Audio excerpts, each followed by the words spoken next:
Welcome to another edition of Garage Talks. It's been a couple weeks, so we're excited to get back into the sort of garage. We are at the Full Cycle Garage today, so to speak. Full Cycle and Colorado Multisport, as you may know, merged a few months ago, and they are still sort of almost ready to fully open at their new location on East Pearl Street by the Whole Foods. But today, we're talking with Davide, the marketing guy. And tell us your full name, Davide. Yeah, thank you, Bill, for having me on the Garage Talk. I've been watching this, listening to these, so it's definitely an honor. My first name is Davide in Italian. Okay. Davide, that's been my Americanized name. Giardini is my last name. Okay. Italian. I've been in Boulder for 8 years now. Okay. Super grateful to be here and where life has taken me, and I just wanted to get to know you better. I mean, you've got a great charisma, and you're smiley, and you're fun, and I watch you on social media, and you do some pretty cool stuff. And how'd you get? I know you grew up in Italy. Yeah. And tell us about growing up, and then your journey to the United States. Yeah. So first of all, I hate talking about myself, and that's why I love doing marketing not for myself. And right. I love talking about other people and love what 303 does, and I love thank you talking about all the cycling community and all the people involved in the industry. And I think it's you provide an awesome service for the community and the cycling industry as a whole. But if I have to talk about myself, I guess this is the opportunity. Long story short, I was born in Italy, came over to the U.S. for a foreign exchange, and I've been here sort of ever since. Tell us about your childhood. What was your house like when you were a kid? Were you I grew up in a very small town on Lago di Garda, Lake Garda. Is that the lake region? It's the lake region near Lago di Como, Lake Como. Okay. I grew up in a parkour competitive swimming program, and grew up alpine ski racing.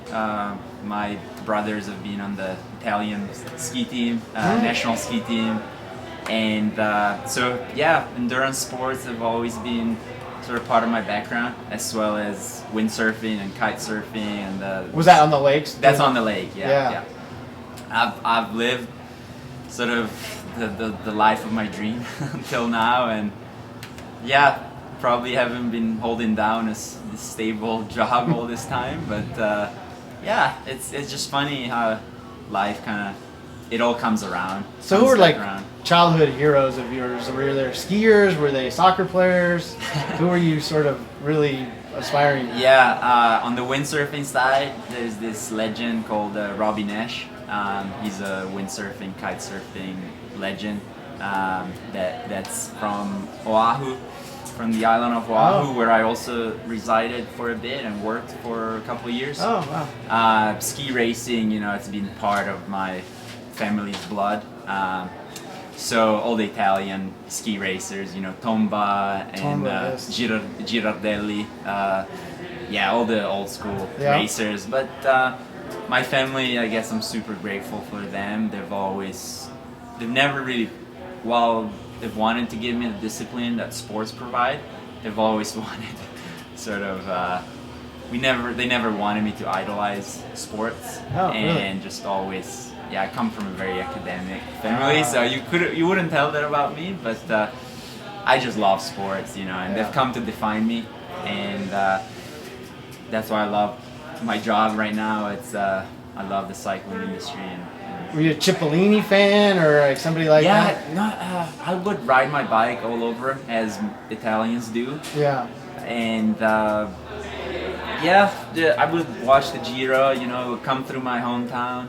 And never super. I did get a few years in a road cycling trip, with Mappei and Fassa Bortolo. It was just a kind of phase of my life. Yeah. I guess what I'm grateful for in my life is I've been exposed to so many pockets and sports and so on that I try and keep an open mind. And in terms of sports, I don't see a rivalry between road cyclists and mountain bikers, windsurfer and snowboarders, and kite surfers, skiers and snowboarders. I think everybody getting out is awesome. Man, where you grew up had to be just like super dynamic, and I mean, every sport under the sun happens there. Yeah. It must be really an inspiring place. I've never been to that area. Yeah, it's a lot like Boulder. Yeah. It's a bit more, I guess, it's not as progressive and competitive and driven as Boulder, I guess, has become. It's definitely much more chill, Italian, laid back. Yeah. But yeah, I've been exposed to a lot of sort of sports, and I think Boulder also has that. Not as much water, obviously, as where you grew up. For sure. One lake that we all go to and race. And the Boulder Res has been getting stricter and stricter, in my opinion, with the open water swims, and so hopefully that will continue. Well, so you decided to come to the United States and do the exchange thing. You told me you went to Massachusetts, was it? Yeah, so I did a foreign exchange in Massachusetts, and we have one more year of high school in Italy. So when I came here, they gave me a high school diploma. And so I did everything that the kids do in America, applied for colleges and so on. Right.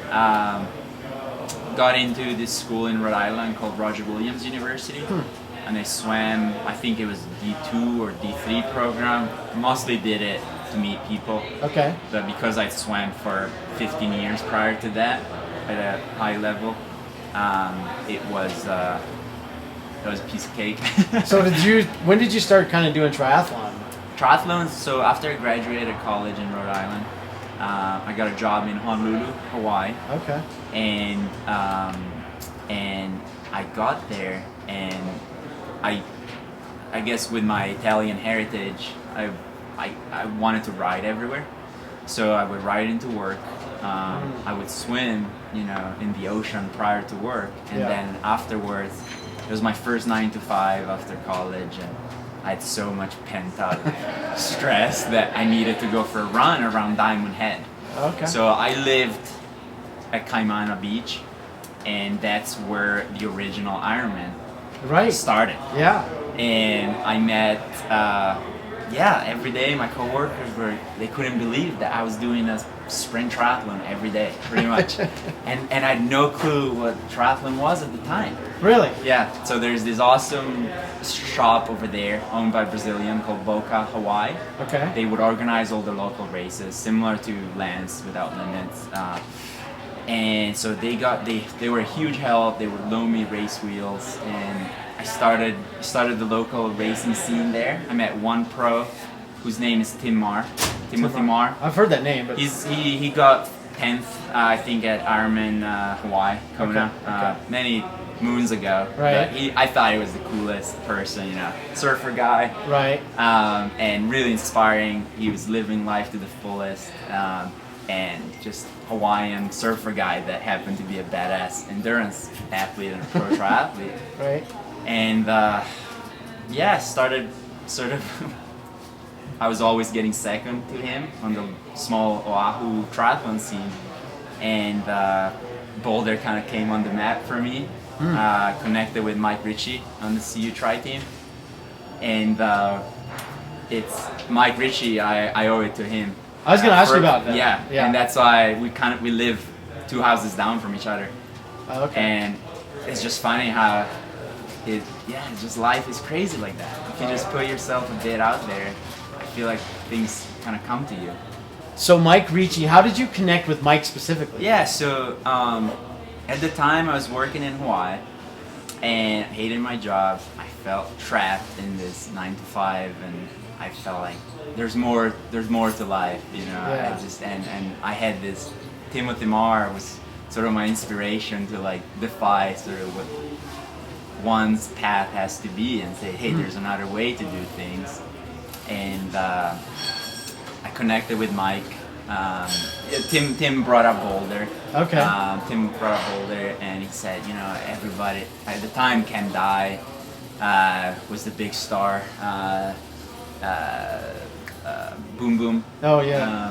I'm gonna call Tim DeBoom. No, that's Tim before. DeBoom. Yeah, I don't know that. Tall. 10. Oh. Boom Boom. He on the yogurt. Yeah. Anyway. You can crop this. Yeah, that's all right. So, but they connected you with Mike? No, so I wanted to do grad school. Okay. So yeah, there were a couple of things. One was definitely grad school, just because of my visa situation, and wanting to do triathlon full sort of as a pro and so on, and that's why I came here. Definitely, To go to grad school. To go to Grad Leeds CU. School of Business, yeah. And that's the connection. Exactly, yeah. To the Leeds School of Business, and that's how the CU Tri came into play. I was going to ask you, because I've never seen a picture of you. Yeah. But Yeah. it's because of grad school. Exactly. Yeah. I see. And it's and that's another thing that I think it's really hard to be in the U.S. as a foreigner. And you know, yeah, with work visas, and especially these days, but school, and so yeah, my connection was Leeds School of Business, pursuing a graduate degree in business, and Mike was super helpful in taking me here, and I still to this day we shoot text back and forth, and I still think he's played more of a role than the admissions counselor that I had from the Leeds School of Business. Mike was more instrumental in convincing me to come here. Okay. And he's always had such a good pipeline with CU, you know. The same year I started as Rudy Von Berg. So Rudy Von Berg and Rudy Kazar and so many other national champs. Was Mike the coach then? Mike was the coach. Yeah. Dave was already there. Brett Singh was, I think, was also coming up. So I raced. The tri team kind of destroyed my grad studies, to be honest, just because on the tri team we had a crew of people. Chris Braden, I don't know if you remember.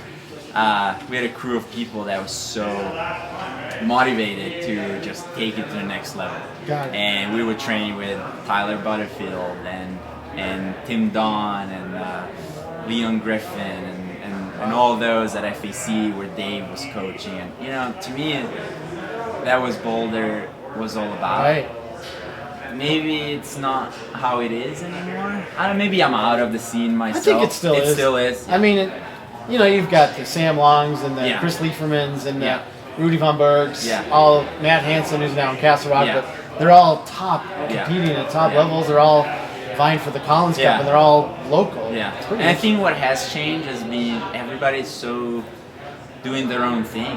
I just don't see so many groups anymore. At the time, there was Apex with Grant, where Cam was training.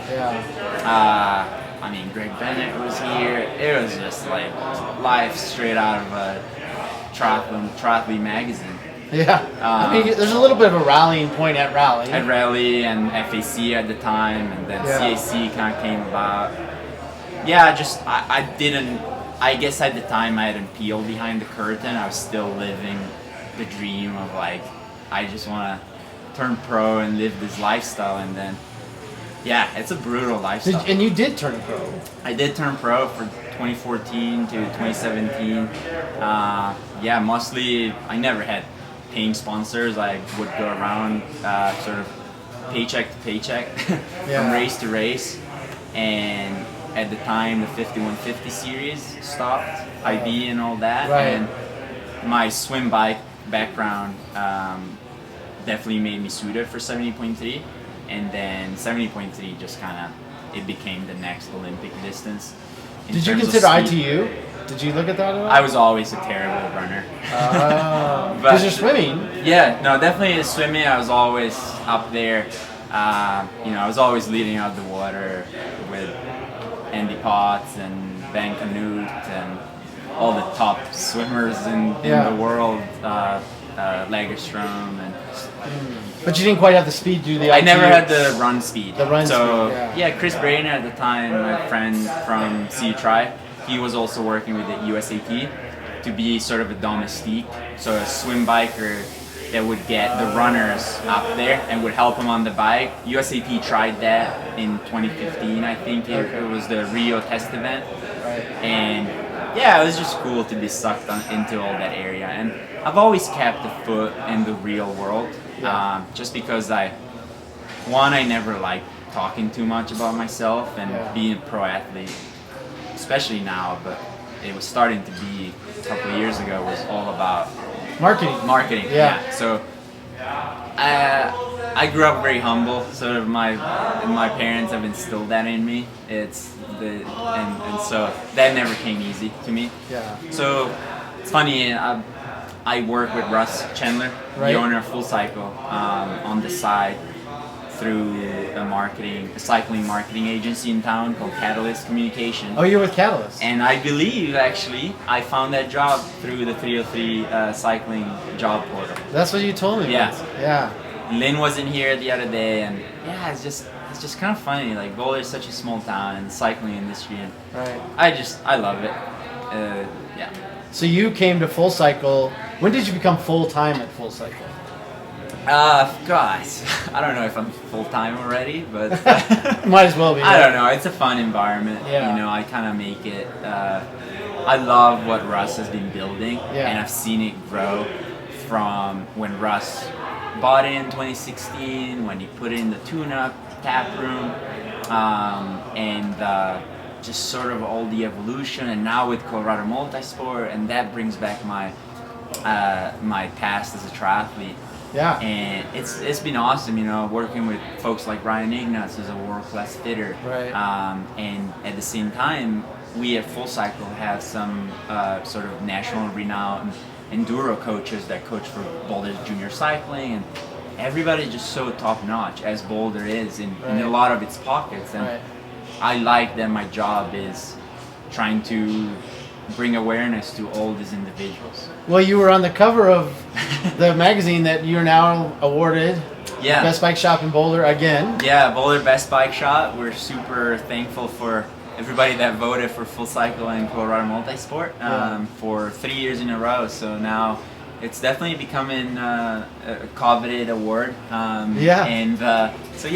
Full Cycle has been awarded Best Bike Shop in Boulder County for 3 years. Were you happy to get your picture on the cover? That picture came about in 2019, I believe. Oh, okay. And I felt terrible because we had a photo shoot lined up with the publisher. And we invited team members and members of sort of the team that Full Cycle was working with, and it was this big organized photo shoot, and then I ended up on the cover, and that was not what was going. That's a good picture. That was not what was intended to be.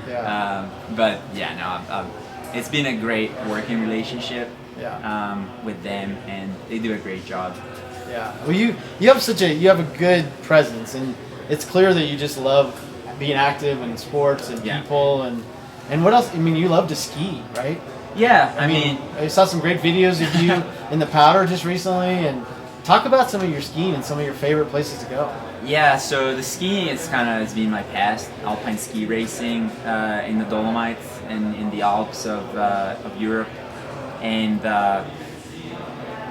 to me, Boulder is such a playground. I can't believe that 40 minutes away we've got an amazing. We go from 60 degrees to 35 degrees and full-on winter. Just in a 40-minute drive. So I definitely try and take the most advantage of what Boulder has to offer, just because that's why we all live here. And I feel like if we don't take advantage of it, then what are we even doing here? So and I know that life gets in the way and so on, but I always try and remind myself how grateful I am to be in the place we are, and try and take advantage of it the most. And it's been a tough year for everyone. I was going to ask you about that because you definitely wear your heart on your sleeve kind of a guy, and you posted when COVID first started about you have all your family in Italy, and of course we all know that was a really tough situation in Italy, and you saw a lot of things coming before probably a lot of people even knew about it. What's been your sort of emotional roller coaster through the year? It's been terrible, it's really hard to relate with anyone of my friends or colleagues or peers, because it's been really challenging not being able to travel internationally. The borders are closed, so I couldn't go see my grandparents that were sick back home, and 93 years old, and Yeah. I couldn't do it. It's really been a major shock, as it is for most people. But it's been hard not seeing my folks for years, because Right. I've always taken it for granted. Right. So I've definitely grown with an appreciation for having a job, having a family, and to me, it's having the outdoors that we have. This is the reason why we all live here. So Americans are very driven, and I kind of try to remind myself that there's more to life than just work. Has that been something you've really learned a lot through COVID? What? Just that life's kind of short. Yeah, for sure. Yeah, it's been an eye opener. I've always been very sucked into the racing scene and performance, and just while it's good, it's also a bit of you always have goals and targets to hit, and it's great for discipline, but sometimes you're not very appreciative of just being able to go for a run on the trails with your dog. Do you think if you'd known or sort of had that epiphany 10 years ago, do you think you're maybe in a different place? Yeah, different no, career? absolutely. You do? Yeah, for sure, absolutely. And then, I guess everybody goes through it, the different stages of life. I'm 33 years old, so you got a long time. It's time to probably settle down at some point, but yeah. What do you see yourself maybe in 5 or 10 years? Do you feel like you want to be in this kind of a space, or maybe something completely different, or do you know? Yeah, I was just talking this through with a friend. I think that definitely sports and the outdoors have somewhat defined me as a person, and it is a skill set. I've worked with a lot of coaches in town, like Dave Scott and V Troop, Darren, who was just here in the store. And coaching is a great skill. It's definitely a skill set. At the same time, I'm a believer in sort of in-person coaching, and just there's something about really mastering the skill that you're doing and sort of mastering your trade, and that sometimes lacks on training plans and online coaching and virtual stuff. So yeah, I would love if the world sort of turned a corner after the pandemic and just kind of went back to the one-on-one human interaction. Less virtual. Enough virtual. Right. I'm kind of like, maybe I'm just You're not doing the VR series, Ironman series, or anything? Yeah, and those are great. It's all the industry around it, and I understand it, but I just don't. Yeah, I think so personally. Ask me in 2 years. Right, because you did you did the adventure guide or the pro and that's guide. funny. That's how I started this job. Yeah. I wanted to do guiding services. To me, what Boulder lacked was always a condensed resource for visiting endurance athletes. Right. So that's what I wanted to. I wanted to kind of pull the strings together into one cohesive place for visiting endurance athletes, and I wanted to work with a bike shop, and Russ, who I'd worked with, owned Full Cycle, and that's how I started in my current role. But that's something that is definitely what I'm the most passionate about. Yeah. I want you to take me to Lake Como area and take me to do all your sports, and maybe that's. Do you see yourself going back to Italy to do anything like that? Yeah, and that's the other thing. It's I'm definitely appreciative of. I don't know. Yeah. It's very hinging on what the future holds for me. Right. While I need to have a long-term plan, I just COVID, just people had a plan, and it just kind of threw everything up in the air. And it's just, we can have all the plans we want, but we don't hold the reins at some point. So I do need to carve a path for myself, but I do love Boulder, and it has changed a lot in recent years. So I would definitely love to be here. Well, good. We hope to have you. Yeah. You're good. You're a bright spot when we show up at the Wednesday Morning Velo or something and I see you. It's always great to see you. You as well. And I think I think you're a great asset to our Thank community. you. Thanks for being on Garage Talks. Thank you, Bill. Yeah. Keep it rolling, and we'll see what happens next in your life. Yeah, no, I'm excited to seeing people back out there. You know, now that I'm back sucked into the triathlon world, you know. Never know. I'm looking forward to doing the stroke and strides and the races at the res and Wednesday Velo and everything that just kind of made Boulder. I would love to make it come back because it's a world-class destination, and I think we're very much pent up. So I hope that towards the end of the summer we can all, or maybe this summer. Maybe you'll throw down an Ironman or something. Yeah, no, not an Ironman. Or but, maybe like a stroke and stride. Maybe you can win a Harvest Moon or that's too long. Let's keep it sprint peak. distance. The peak. Sprint distance. Or, yeah, peak. Okay, cool. Well, thanks again. Yeah, no, thanks, Bill. Thanks for having me.